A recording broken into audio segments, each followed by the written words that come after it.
मेरा नाम है बुलबुल और आज मैं आई हूँ doctor G K. Srivastava hospital which is in Rampur garden और मेरे साथ हैं doctor Prajay Srivastava who is a urologist and a kidney transplant surgeon. Sir welcome, how are you? सबसे पहले मैं आपसे यही पूछूंगी. बिल्कुल ठीक हूँ, I am fine. That's superb. तो सर हमें डॉक्टर जी.के. श्रीवास्तव हॉस्पिटल के बारे में आप बताइए. Actually, G.K. Srivastava has been named after my father. Okay. He passed away in 89, and he was one of the eminent and leading orthopedic surgeons. So, in fact, he was the first orthopedic surgeon in private practice in this town. Ji. So, 1966 he was in practice. All right. And So this hospital was constructed in 89. right. Although he could not see through this hospital, he passed away before this was inaugurated. लेकिन उनके नाम को legacy को हम लोग आगे ले जाएं. बिल्कुल.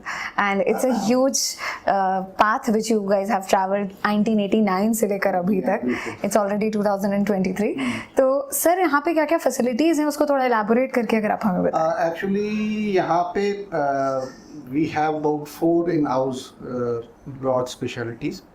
तो जिसमें कि since my father was orthopedic surgeon and my elder brother is also orthopedic surgeon, तो एक तो वो है हड्डी के अस्पताल से काफ़ी लोग जानते हैं इसको. हाँ. और दूसरा फिर है जनरल सर्जरी. तो my elder brother Rajiv he takes care of that. Laparoscopy, minimal invasive surgery, general surgery की वो करते हैं. जी. फिर डॉक्टर चार्ल्स हैं, he is internal medicine physician and with special interest in gastro. और फिर मैं हूँ, I am the youngest in the family, I am urologist. तो मैं यहाँ 2006 हूँ. So, पहले मैं पीजीआई चंडीगढ़ में था, ट्रेनिंग वहीं से है. जी. Then I was in Gujarat for about 4 years in Nadiad, with Kidney Hospital International Standards है. जी. वहाँ कंसल्टेंट था. Then I came back. So since sir ने मेंशन करा है ही इज़ यूरोलॉजिस्ट और हमारे पास एक बहुत ही ज़्यादा इम्पॉर्टेंट टॉपिक है जो हम अक्सर निगलेक्ट कर देते हैं, जो अक्सर लोगों को समझ में भी नहीं आता कि ये एक्चुअली में प्रॉब्लम है भी या नहीं. That is over active bladder. तो सबसे पहले मैं चाहूँगी सर आप ये समझाइए कि ओवर एक्टिव ब्लैडर होता क्या है. हाँ, ये मतलब टर्मिनोलॉजी से थोड़ा सा मैं ब्रीफ करूँगा क्योंकि audience obviously are not medicals, so they should know कि हम क्या बात कर रहे हैं, मतलब should not be very abstract for them. Right. तो ब्लैडर जो है वो बेसिकली देखिए स्टोरेज ऑर्गन है, यूरिन स्टोर करता है. उसका एक फंक्शन स्टोरेज का है. वो चुपचाप शांति से स्टोर करता है. ऊपर से जो किडनी से यूरिन आ रही है उसको वो अकोमोडेट करता है. This is storage. राइट. दूसरा ब्लैडर का काम क्या है कि जब वो पूरा भर जाता है तो वो फिर अपना सिग्नल्स देता है ब्रेन को कि आई एम फुल नाउ. फिर हम लोग यूरिन करने जाते हैं, उस टाइम पे ब्लैडर एम्प्टी होता है. राइट. तो ब्लैडर का स्टोरेज एंड एम्प्टीइंग दोनों फंक्शंस हो गए. दोनों कोऑर्डिनेटेड हैं तो लाइफ परफेक्ट चलती रहेगी. करेक्ट. और थोड़ा सा भी गड़बड़ है तो फिर प्रॉब्लम. अब ओवर एक्टिविटी मीन्स जैसा टर्म बताता है कि एक नॉर्मल एक्टिविटी, एक ओवर एक्टिविटी. ओवर एक्टिविटी मतलब ब्लैडर कुछ हाइपर एक्टिव हो गया कि वो स्टोरेज फेज में है और एकदम से कॉन्ट्रैक्ट कर गया without brain asking for that. Right. ना ऑटोनॉमस हो गया. हाँ. भाई सीनियर्स का कमांड नहीं सुनना, अपनी मर्जी से चालू हो गया कि प्रेशर बना दिया, तो वो यूरिन अर्जेंसी लीकेज ये सब होगा. तो ये ओवर एक्टिव ब्लैडर के सिम्टम्स भी यही है जी. कि जल्दी जल्दी यूरिन लगना, रोक नहीं पाना, जब तक वॉशरूम पहुंचे तब तक निकल जाना, रात में उठना, इरिटेशन होना. तो ये सब चीज़ें ब्लैडर ओवर एक्टिव के सिम्टम्स हैं और इसी को हम लोग ओवर एक्टिव ब्लैडर या ओएबी बोलते हैं. सर सिंस लोग इसको बहुत ज़्यादा एक इस टर्म को अपने ऊपर हावी ना करके बीमारी ना समझे, तो मैं ये जानना चाहूँगी आपसे कि इतना कॉमन है ये काफ़ी कॉमन है. और तो मैं देखा है, जब अपनी प्रैक्टिस में देखा है, ये वैसे भी है कि जितना ये हम लोग के पास आता है उससे ज़्यादा कम्युनिटी में है. और इसको हम लोग जो देखते हैं वो ये है कि पेशेंट कई बार नहीं रिपोर्ट करते हैं बिकॉज ये सोचते हैं कि ये सिम्टम्स जो हैं ये एज रिलेटेड है. हाँ. कुछ लोग अपने अपने विम्सिकल हो जाते हैं कि भाई ये मेरी चाइल्ड बर्थ हुआ इस वजह से हो रहा है, कोई सोचता है कॉन्स्टिपेटेड हूँ मैं इसलिए हो रहा है. तो people don't come to, specially rural ladies जो है एरिया की, वो लोग कुछ पैड रख लेते हैं, कभी कुछ और तरह से अपने आप कंजर्वेटिवली करते हैं, but they are very shy to come up with this कि हमारा यूरिन लीक हो जाता है. तो अगर हम इसको मैथमेटिकल फिगर देंगे, around 30-40% of specially females sometime or the other in their life they experience this overactivity. Sir but why this is कि फीमेल्स में ये ज्यादा कॉमन है एंड मेल्स में नहीं है? Certain things where God has been kind to male. तो ये है कि इसमें एक्चुअली उन लोगों का जो स्ट्रक्चर है, स्पेशली द पेल्विक फ्लोर, हाँ वो थोड़ा सा स्पेशली चाइल्ड बर्थ के बाद थोड़ा वीक हो जाता है, स्ट्रेच आउट हो जाता है जी, और क्योंकि उसमें यूट्रस, वेजाइना एंड मतलब रेक्टम और जो यूरिनरी पैसेजेस सब थ्रू वन मसल पास होते हैं। तो पेल्विक फ्लोर अगर लैप्स होता है तो फिर इस तरह की प्रॉब्लम्स होने लगती है। तो this is one of the reason. And child birth, pregnancy, multiple pregnancies, ये सब इसको प्रीडिस्पोज करते हैं। प्लस ओवरवेट, ईटिंग हैबिट्स, तो ये सब चीज़ें जो हैं ये इसको। तो सर सिम्टम्स जैसे आपने हमें बता दिए, लेकिन अगर लोग जानना चाहें कि भाई मेरे को ओवर एक्टिव ब्लैडर है या नहीं, जैसे मैं आपकी बातें सुन के ये सोच पा रही हूँ कि मुझे भी अगर रात में 2-3 बार उठना पड़ता है वॉशरूम जाने के लिए, तो कहीं मुझे ओवर एक्टिव ब्लैडर तो नहीं? तो आप क्या एग्जैक्ट सिम्टम्स लोगों को बताएंगे जिससे कि वो अपने माइंड में ये चीज़ क्लियर कर लें कि उनको ये प्रॉब्लम है या नहीं? हाँ, ब्लैडर, ओवर एक्टिव ब्लैडर में जो फर्स्ट एंड फॉरमोस्ट सिम्टम है वो फ्रीक्वेंसी एनर्जेंसी, मतलब जल्दी जल्दी यूरिन लगना विदाउट एनी अदर रीजन। कोई मान लीजिए कोई आदमी बहुत ज्यादा पानी पी रहा है और वो एट्रीब्यूट कर रहा है कि मुझे जल्दी पेशाब जाना है, तो that is not a over active bladder. वो तो ब्लैडर जब भर जाएगा तो ही हैज टू। लेकिन जो मतलब नॉर्मल सर्कमस्टांसेस में वाटर इनटेक है लेकिन फिर भी उनको जल्दी जल्दी यूरिन जाना पड़ रहा है, वो रोक नहीं पा रहे हैं। जैसे ही कि मतलब यूरिन का कॉल आया, दे हैव टू रश। ये सबसे इम्पोर्टेंट और सबसे डिस्ट्रेसिंग सिम्टम भी यही है। राइट। अब ये डिपेंड करता है, कुछ लोग जो हैं इसको वॉशरूम तक पहुंच जाते हैं, कुछ लोग अपना नहीं पहुंच पाते हैं, किसी के लीक होता है, किसी के नहीं होता है। तो दिस इज फ्रीक्वेंसी और अर्जेंसी इसको बोलते हैं। ये सबसे ज़्यादा कॉमन सिम्टम्स हैं। और इसके अलावा नाइट टाइम जो आपने जैसे कहा कि नॉक्ट्यूरिया, इसको हम लोग इंग्लिश मतलब जो टर्मिनोलॉजी है वो नॉक्ट्यूरिया है कि अगर आप सोने से और उठने के पहले बीच में 2 बार 3 बार जा रहे हैं, मतलब दिस इज एबनॉर्मल। ओके। तो उसका कुछ रीज़न आपको ढूंढना चाहिए। कुछ लोग डायबिटिक्स हैं, वो ऐसा हो सकता है। ओल्ड एज में ब्लैडर की स्टोरेज कैपेसिटी और प्रोडक्शन रात में ज़्यादा होता है यूरिन का, तो वो लोग भी उठते हैं। स्पेशली एडल्टीज में ज़्यादा कॉमन। या फिर बहुत छोटे बच्चे हैं, वो नॉक्टर्नल एन्यूरिसिस होती है, वो एक ओवर एक्टिव ब्लैडर नहीं कहलाता है। दैट इज वो सोते सोते वो ब्लैडर ट्रेनिंग का पार्ट है, वो लीक हो जाता है आपका। ये है। मुझे लगता है कि बहुत सारे लोग इस क्वेश्चन को अपने सराउंड कर चुके होंगे कि अब आज से हम नोटिस करेंगे कि हमको ये प्रॉब्लम है या नहीं। But I am very sure कि सर ने हमें, प्रजय सर ने सारे सिम्टम्स क्लियर कर दिए हैं। बट सर मैं एक चीज़ और जानना चाहूँगी, can OAB like over active bladder, क्या ये QOL को भी अफेक्ट करता है? हाँ बिल्कुल करेगा, बिकॉज अब ये आपकी सपोज कोई वर्किंग पर्सन है, किसी को मीटिंग में बैठना है, सीनियर्स आए हुए हैं और वो he has to rush to the washroom, तो क्वालिटी ऑफ लाइफ अफेक्ट होगी। बिल्कुल बिल्कुल डेफिनेटली। तो सर जब ट्रीटमेंट्स की बात आती है ओवर एक्टिव ब्लैडर की, तो वो ट्रीटमेंट्स क्या क्या पॉजिटिवली हमारे पास हैं? एक्चुअली ट्रीटमेंट्स में कुछ ड्रग ट्रीटमेंट्स हैं जो, और कुछ बिहेवियरल ट्रीटमेंट्स हैं, कुछ फिजियोथेरेपी टाइप की ट्रीटमेंट्स हैं जिसमें कि हम लोग, तो पहले हम लोग बिहेवियरल मॉडिफिकेशंस पे ही जोर देते हैं जी। तो बिहेवियरल मॉडिफिकेशंस की अगर बात करें तो सबसे पहले अगर ओवरवेट हैं तो वो कम करना है। कुछ एबनॉर्मल फूड हैबिट्स हैं वो ख़त्म करनी है। एबनॉर्मल फूड हैबिट्स में जैसे कि एक्सेसिव कैफीन इंटेक। ओके। बहुत से आजकल जो वर्किंग क्लास है, स्पेशली मेट्रोज में, या कहा वो ओवर रात में भी किसी की ड्यूटीज हैं, BPOs हैं, तो एक work and coffee culture, right. वो बॉस स्ट्रेस इतना देखते हैं तो ये सब चीज़ें क्या है कि वो कॉफ़ी पीते हैं, काम करते हैं, कॉफ़ी पीते हैं, most of the time they are sitting. तो उसमें क्या होता है कि वो स्टिमुलेंट है कैफीन, तो वो definitely is related to over activity. Sir या now this is raising a question कि कितने कप कॉफी पीनी चाहिए?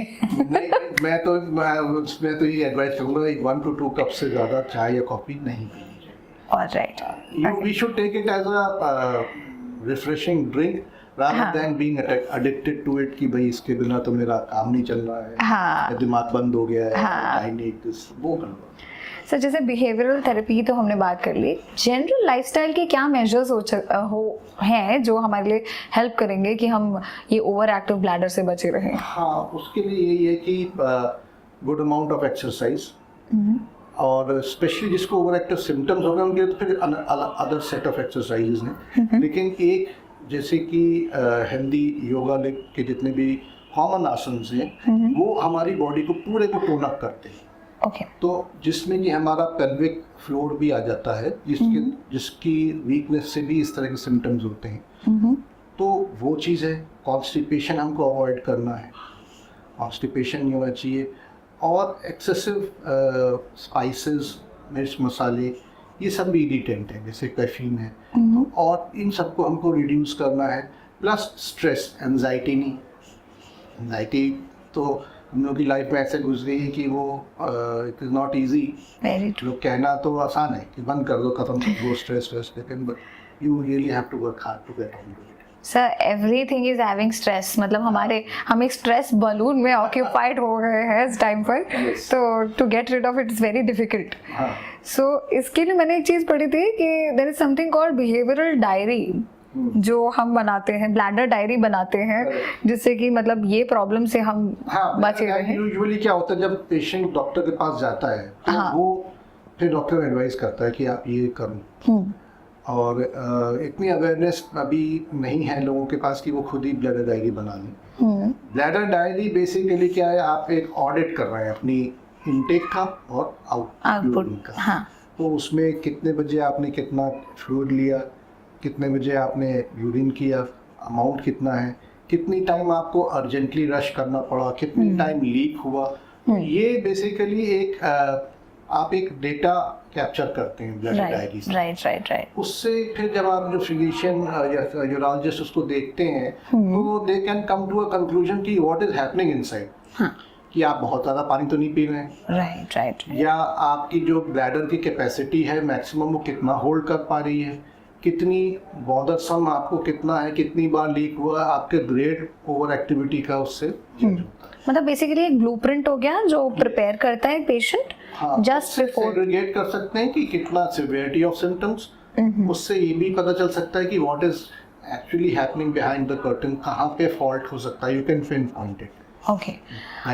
और सर बाकी जैसे आपने yoga asanas and pelvic floor exercises ये सारे टर्म्स यूज करे, हमें कुछ पेल्विक फ्लोर एक्सरसाइजेस बताइए and please let us know कि why it is so important और हम उससे कैसे ओवर एक्टिव ब्लैडर से बच सकते हैं। देखिए, अगर आप ये देखें कि हमारी जो आउटलेट्स हैं, चाहे वो यूरिन का हो या रेक्टम का हो, तो वो कुछ ना कुछ मसल जो उसके गेट पे है, मीन्स द आउटलेट की जो कहना, जैसे टैप में तो यू हैव अ टोटी टैप होता है, right, you open it and the water comes out. ऐसे ही आप भी समझिए कि there is a device which is called sphincter, वो बेसिकली मसल्स ही होती हैं स्फिंक्टर। तो वो मसल्स अगर हमारी वीक हैं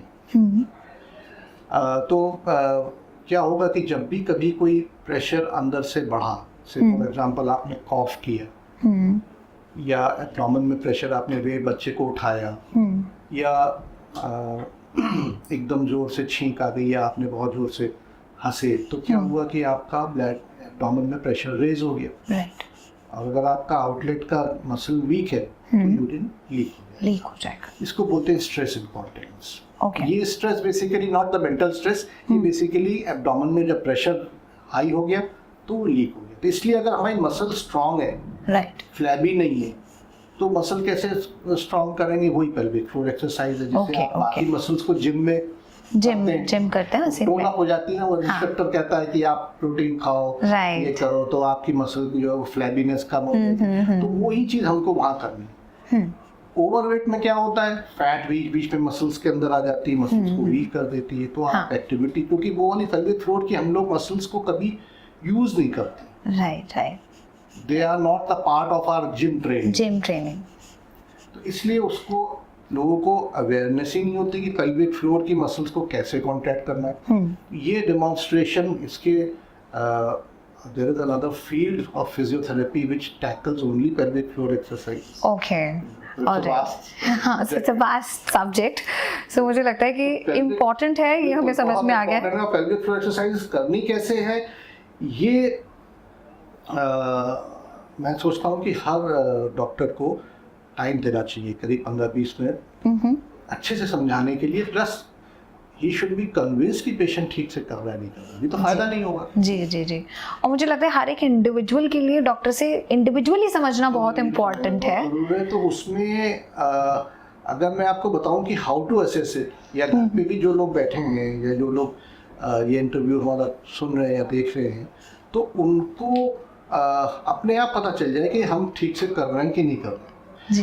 तो कुछ practical points I would like to bring कि पेल्विक फ्लोर हम कब कॉन्ट्रैक्ट करते हैं. पेल्विक फ्लोर हम कॉन्ट्रैक्ट करते हैं जैसे कि सडनली सपोज करिए कि किसी को बहुत सीवियर डायरिया है और मोशन लग रहा है उसको कि मेरा लीक हो जाएगा, तो he tries to contract the rectum, anus को वो टाइट करते हैं. तो जब एनस टाइट होता है तो पूरा पेल्विक फ्लोर टाइट हो जाता है. ओके. तो best way is to squeeze the anal sphincter. Alright. जब आप एनल स्फिंक्टर स्क्वीज करते हैं तो ऑटोमेटिकली आपका यूरिन का भी स्फिंक्टर टाइट होता है. इस तरह से आप उसको समझ सकते हैं कि ये हमने ठीक से किया है. ओके. सो सर, सिंस हमने सारी बातें कर ली ओवर एक्टिव ब्लैडर के बारे में, लोगों को क्या एक प्रिवेंटिव मेजर बताएंगे कि उनको ये प्रॉब्लम ना हो और वो इससे बचे रहे?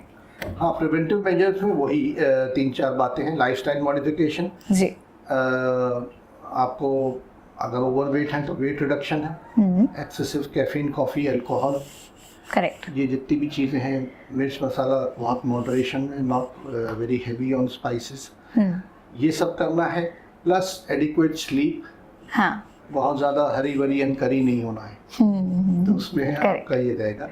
End of course constipation avoid होना चाहिए. और बाकी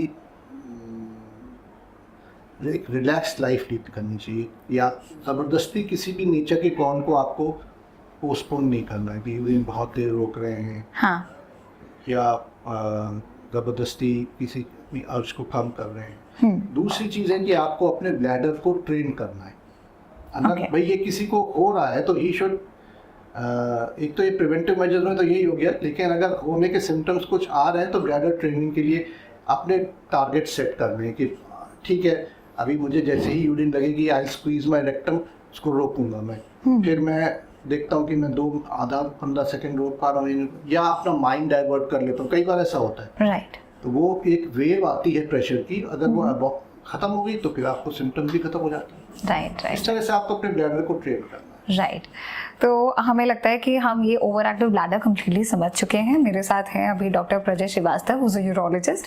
एंड अभी सर मैं एक एंड में आपसे चाहूँगी कि जितने भी हमारे व्यूअर्स हैं, लिसनर्स हैं, उनके लिए क्या एक हेल्दी रहने के लिए टिप या एक मैसेज आप उन्हें कन्वे करेंगे? हेल्दी रहने का टिप तो फिर वही है कि mental health and physical health दोनों you have to really work on it. Let minimize your stresses, eat healthy food, sleep healthy, और जितनी भी वाइसेस बॉडी में है आपकी या हैबिट्स में, उनको आप छोड़िए कुछ. That is the way. बिल्कुल, एवरीबॉडी नोज इट, सबको ये सारी बातें पता होती हैं, बट द पॉइंट इज अगर आप इसे फॉलो करेंगे तभी आप हेल्दी रह पाएंगे. सो मेरा और सर का, हम दोनों का यही मैसेज है, stay healthy, stay fit, and thank you so much sir हमारे साथ जुड़ने के लिए.